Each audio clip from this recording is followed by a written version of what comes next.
Hello বন্ধুরা, আমি জয়ী আর তোমরা দেখছো জয়ীস ডায়েরি।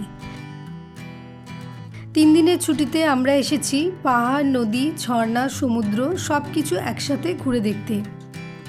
তার জন্য আমরা হাওড়া থেকে বন্দে ভারত চেপে বালাসোরে এসেছি। আগের পর্বগুলোতে তোমরা দেখেছো বিভিন্ন সাইট সিন দর্শন করতে করতে বালাসোর স্টেশন থেকে আমরা পঞ্চলিঙ্গেশ্বরে এসে পৌঁছেছি। আজকে আমরা দেবকুণ্ড ঘুরতে যাচ্ছি। যাবার পথে আরও কিছু সাইট সিন ঘুরে দেখব। সকাল সকাল প্রথমে আমরা চলে এসেছি নীলগিরি পাহাড়ের কোলে অবস্থিত নীলগিরি জগন্নাথ মন্দির ঘুরে দেখতে। জায়গাটা খুব সুন্দর। গতকাল পঞ্চলিঙ্গেশ্বর যাওয়ার সময় আমরা এখান দিয়েই গিয়েছিলাম, কিন্তু সময়ের অভাবে দেখিনি, কারণ পঞ্চলিঙ্গেশ্বরের মন্দির সন্ধ্যের পর বন্ধ থাকে, তাই কিছুটা তাড়াতাড়িতে চলে গেছিলাম। আজ এসেছি ঘুরে দেখতে।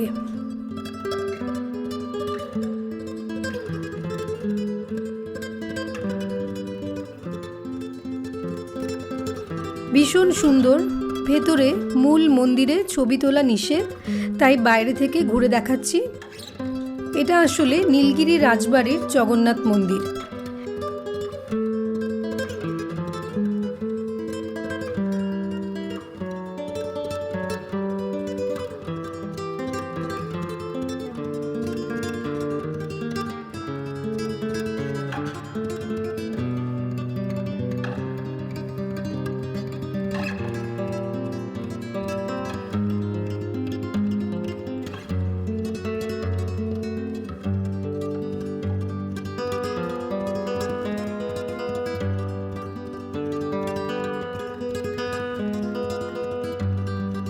পাশে মাতা লক্ষ্মীর মন্দির রয়েছে।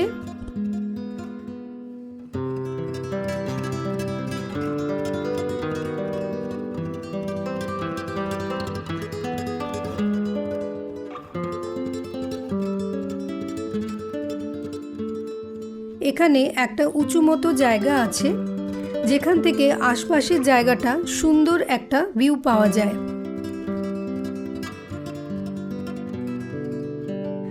তোমরা চাইলে এখানে ভোগ খেতে পারো।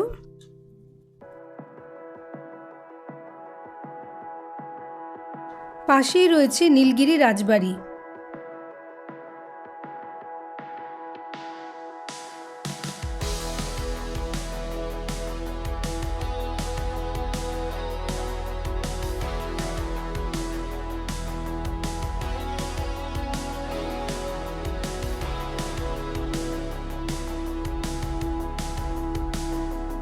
সামনের দিকের এই অংশটা লাইব্রেরিকে দেওয়া হয়েছে।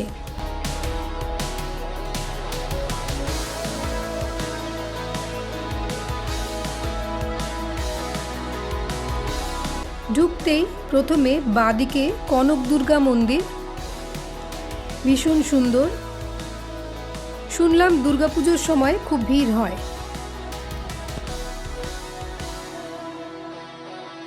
ডান দিকে এটা নীলগিরি রাজবাড়ি। রাজাদের বংশধররা বিশেষ বিশেষ সময়, যেমন দুর্গাপূজা বা বিশেষ কোনো অনুষ্ঠানের সময় আসেন। আপাতত এখন বন্ধ আছে।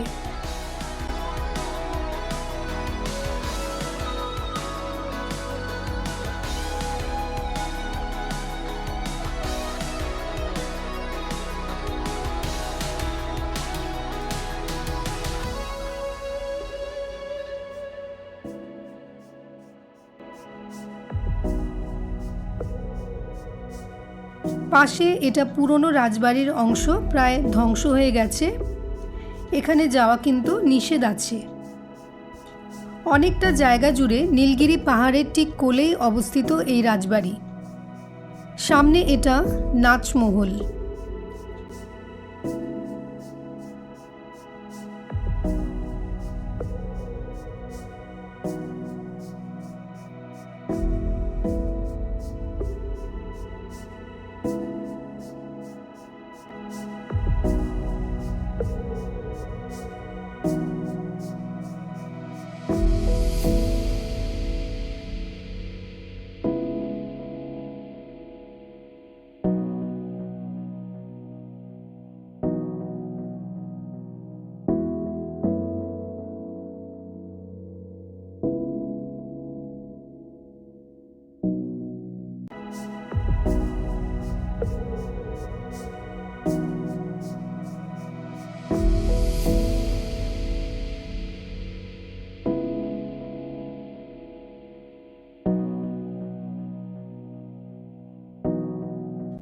কনক দুর্গা মন্দিরের পাশে এটা রাধাকৃষ্ণ জিউয়ের মন্দির। শুনলাম এখানটায় নিচে গুপ্ত পাতাল রাস্তা আছে।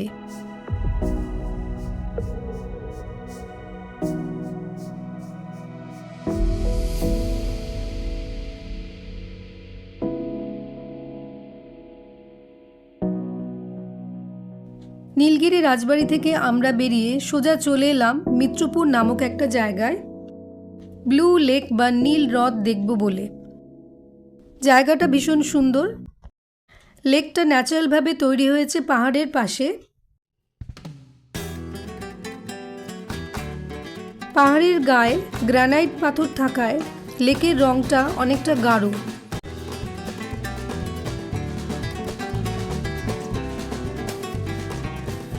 আকাশে মেঘ ও রোদের খেলা চলছে, তাই জলের রং কখনো সুন্দর নীল দেখাচ্ছে, আবার কখনো সবুজ রং দেখাচ্ছে, আবার কখনো হালকা নীল রং দেখাচ্ছে।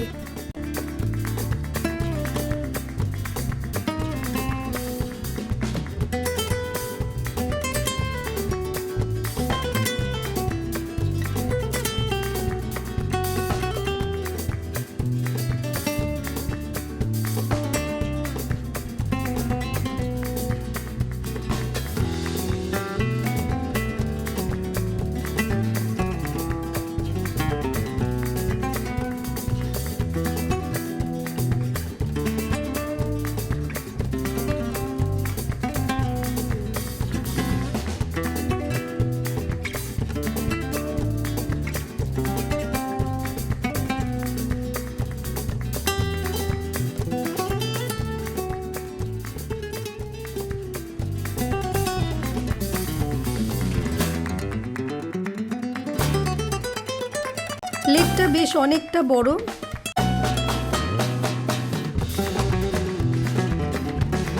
এখানে আসার রাস্তাটা কিন্তু খুবই খারাপ, পাথুরে এবং এবড়ো খেবড়ো রাস্তা, তাই বেশ ভয় লাগছিল গাড়িতে। ব্লু লেক দেখা হয়ে গেলে আমরা এবার সোজা চলে যাচ্ছি দেবকুণ্ড ওয়াটারফল দেখতে। পঞ্চলিঙ্গেশ্বর থেকে প্রায় 60 থেকে 65 কিলোমিটার দূরের রাস্তা। আমরা আমাদের হোটেলে ব্রেকফাস্ট করে বেরিয়ে এসেছি। দেবকুণ্ড শিমলিপাল ন্যাচারাল পার্কের গায়ে অবস্থিত।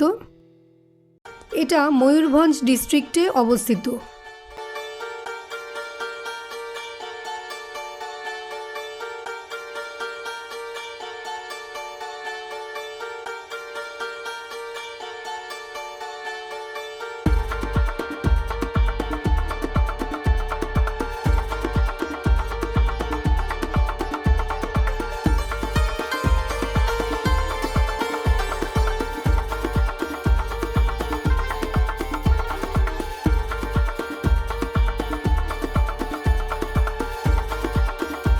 নালাভা নদী শিমলিপাল ন্যাশনাল পার্কের ভেতর দিয়ে আসায় 5টা কুণ্ড আর তার সাথে 5টা জলপ্রপাত তৈরি হয়েছে। দেবকুণ্ড তারই মধ্যে একটি। এখানে গেটের টিকিট কাউন্টার আছে, মাথা পিছু 70 টাকা করে লাগে। টিকিট কাউন্টার থেকে এখানে দেবকুণ্ডের দূরত্ব প্রায় 2 কিলোমিটার। নিজেদের গাড়ি এখানে অ্যালাউ নয়, এদের ইলেকট্রিক গাড়িতে করে যেতে হয়।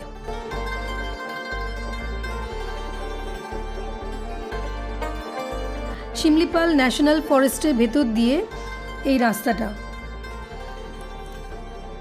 এটা কিন্তু একটা প্লাস্টিক ফ্রি জোন, কাজেই প্লাস্টিকের জলের বোতল বা অন্য কিছু যদি প্লাস্টিকের কোনো জিনিস সঙ্গে থাকে তা কিন্তু বার করে দিতে হবে। এখানে কিন্তু রীতিমতো ব্যাগ চেক করা হয়, সেই বুঝে জিনিস সঙ্গে নিয়ে আসবে। পঞ্চলিঙ্গেশ্বরের হোটেল থেকে এখানে দেবকুণ্ড অবধি আসার জন্য আমাদের গাড়ির ব্যবস্থা করে দিয়েছিল। সাইট সিন দেখে ঘুরে আসার জন্য আমাদের এই দেবকুণ্ড অবধি গাড়িতে খরচা হয়েছে 2000 টাকা। বালাসোর স্টেশন থেকে পঞ্চলিঙ্গেশ্বর অবধি যাওয়া এবং হোটেলে থাকার জন্য কত খরচ হয়েছে সেটা জানতে চাইলে তোমরা আমার আগের ভিডিওগুলো দেখো। আগের ভিডিওর লিঙ্কগুলো এই ভিডিও ডেসক্রিপশনে দেওয়া রইল। ভেতরে এসে একটা জায়গায় গাড়ি নামিয়ে দিল, বাকি রাস্তাটা পায়ে হেঁটে যেতে হবে। সেটা প্রায় আরও 2 কিলোমিটার।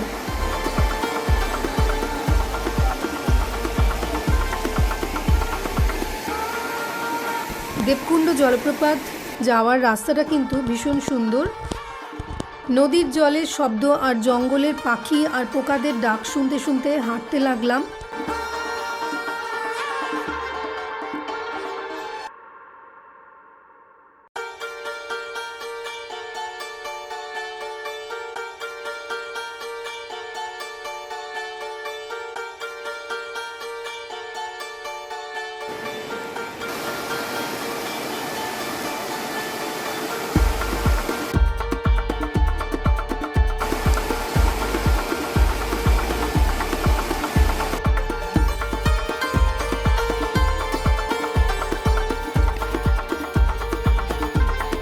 প্রচুর বড় বড় গাছ, পাথর কেটে নানা পশু পাখির শেপ দেওয়া হয়েছে।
অবশেষে দেবকুণ্ডে এসে পৌঁছলাম।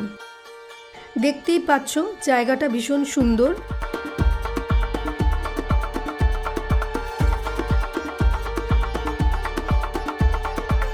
মনে করা হয় অতীতে দেবদেবীরা এখানে স্নান করতেন, তাই এর নাম দেবকুণ্ড।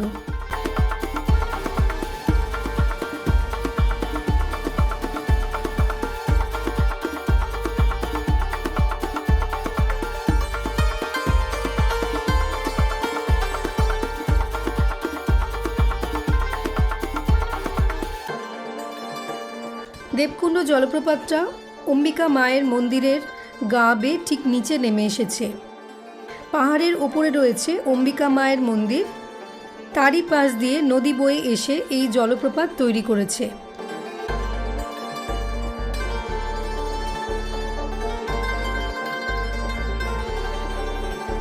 পুরাণে উল্লেখ না থাকলেও এটা কিন্তু আসলে একটা সতীপীঠ। প্রায় 200টার ওপর সিঁড়ি বেয়ে উঠে মায়ের দর্শন করতে চললাম। এখানে কিন্তু সিঁড়িগুলো বেশ খাড়া।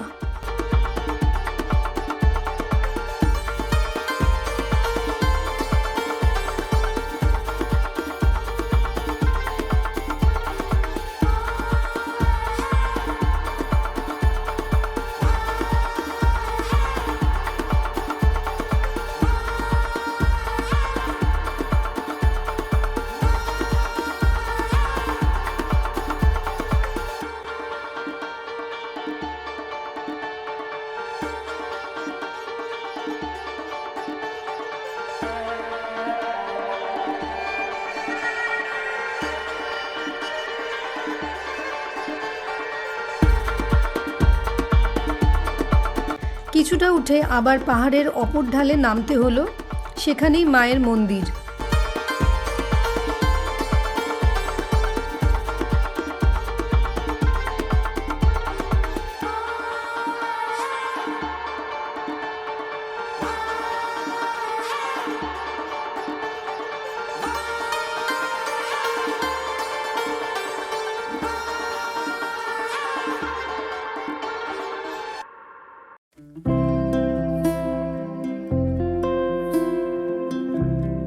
গর্ভগৃহে ক্যামেরা একদমই অ্যালাউ নয়।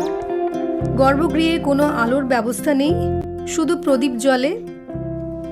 মায়ের এখানে বেদিতে পুজো হয়। মন্দিরটা বেশ সুন্দর, ঠিক পেছন দিয়ে নদী বয়ে গিয়ে জলপ্রপাত সৃষ্টি করেছে।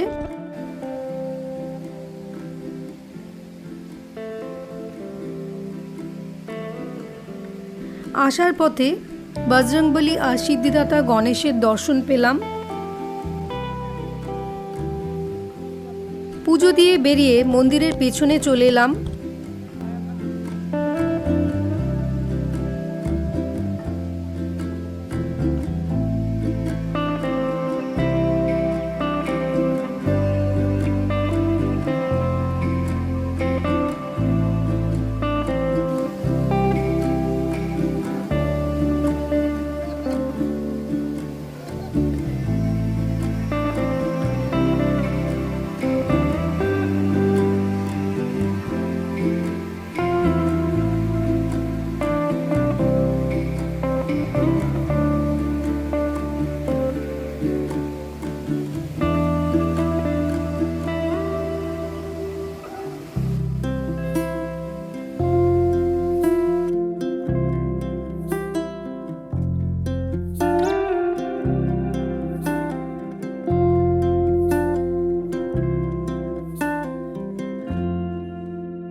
তবে সাবধানে এখানে নামতে হয়, পাথরগুলো স্লিপারি হয়ে গেছে।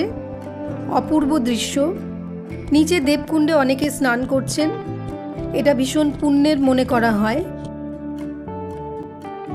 শিমলিপাল ন্যাশনাল পার্কের শুরুতেই এই অপূর্ব সুন্দর জায়গাটা। এটা কিন্তু একটা পিকনিক স্পট, পারমিশন নিতে হয় পিকনিকের জন্য। ফেরার পথে বেশ মন খারাপ লাগছিল, চলে যেতে হবে ভেবে বাইরে বেরিয়ে গাড়ি পার্ক করার জায়গায় আবার চলে এলাম। আমাদের হোটেল থেকে লাঞ্চ কিন্তু প্যাক করে দিয়েছে গাড়িতে সুন্দরভাবে, কাজেই বাইরে খেতে হবে না। হোটেল থেকে কাগজের প্লেট আর আমাদের ড্রাইভার সমেত 8টা জলের বোতল দিয়ে দিয়েছিল। লাঞ্চে ছিল ভেজ ফ্রাইড রাইস আর ডিমের কারি, আর আমি নিরামিষ খাই বলে আমার জন্য পনিরের কারি। তবে তোমরা চাইলে বাইরে খেতে পারো। সিজনে এখানে অনেক অস্থায়ী প্যান্ডেলের হোটেল হয়েছে, প্রচুর দূর দূর থেকে মানুষ আসেন। মাছ ভাত থেকে শুরু করে সমস্ত খাবারই পাওয়া যাচ্ছে। অবশেষে লাঞ্চ সেরে আমরা ফিরে চললাম আমাদের হোটেলে। এখানে আসতে পঞ্চলিঙ্গেশ্বর থেকে প্রায় 2 থেকে 2.5 ঘন্টা সময় লাগে। আমাদের আরও কিছু সময় লেগেছিল সাইট সিন দেখে আসার জন্য। যখন হোটেলে ফিরলাম তখন প্রায় সন্ধ্যে 7টা বাজে। দেবকুণ্ড সকাল 7টা থেকে দুপুর 3টে পর্যন্ত খোলা থাকে, কারণ জঙ্গলে সন্ধ্যা নামে তাড়াতাড়ি।